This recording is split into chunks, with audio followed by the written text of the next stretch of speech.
Goodbyes. I am bad at goodbyes. It's a problem I've had for as long as I can remember. My parents once told me that even before I could talk, I had trouble with goodbyes. As a baby, when someone said goodbye to me, I would stare back at them and loudly fill my diaper as I crawled onto their lap. When I was a toddler, my parents began to put me in the basement whenever it came time to say goodbye. If they didn't, when someone said goodbye, I would panic, do a little dance, and then run full speed into the wall. I don't remember doing this, I was too young, but the permanent marks on the wall and on my head are pretty good evidence that this happened. My mother and father tried to explain away my goodbye difficulties as a phase, but things only got worse when I entered elementary school. I became even more agitated during goodbyes, often yelling directly into people's faces and then breaking down in tears. By the time I got to high school, I had developed a full-blown problem. If someone even uttered the word goodbye, I would tackle them. I earned a reputation for being not only clingy, but also holdy, because once I had the person on the ground, I would hold them as hard as I could.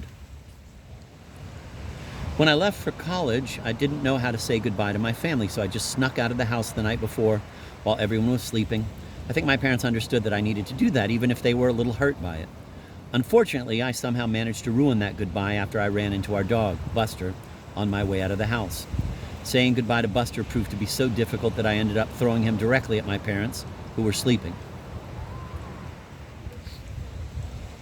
It's strange that I'm so bad at goodbyes. I mean, no one else in my family has a problem with them. I have an aunt who has trouble with see you soons, but that's about it. What's even stranger is that I've always been very good at hellos. If I'm meeting someone for the first time, I can simply say, hello, no problem.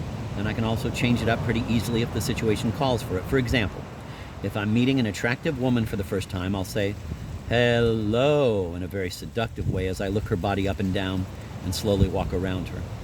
Incidentally, in my experience, it's amazing how many women are bad at hellos, often turning a hello immediately into a goodbye right after a man has skillfully greeted and circled them. But I guess that's no surprise when you consider how stuck up a lot of women are.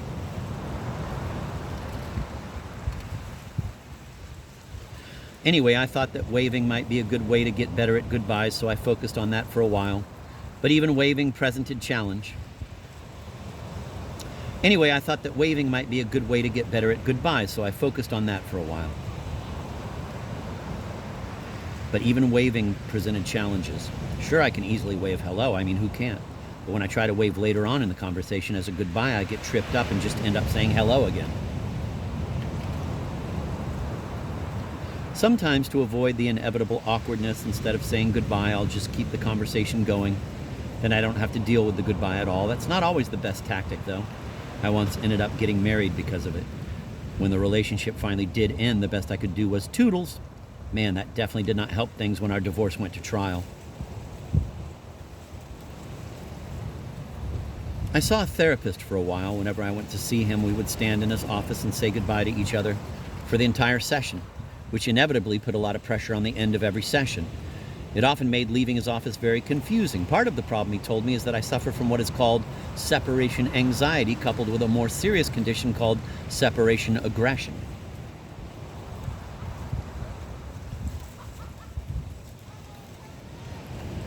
While therapy didn't cure me, it did help. I got pretty good at saying other things instead of goodbye, like I'm going over there now, or I am not going to stay here anymore. I learned that if I make an announcement about the next thing I'm going to do, that works quite well, i.e. I am now going to get into this taxi, or I'm going to go into that bathroom now and take a dump. Part of the problem is that I just can't read situations that well. If we're saying goodbye to each other, I don't know if we should hug or kiss on the cheek or just hold legs. I end up guessing. So far, I've been wrong every time that I've guessed hold legs.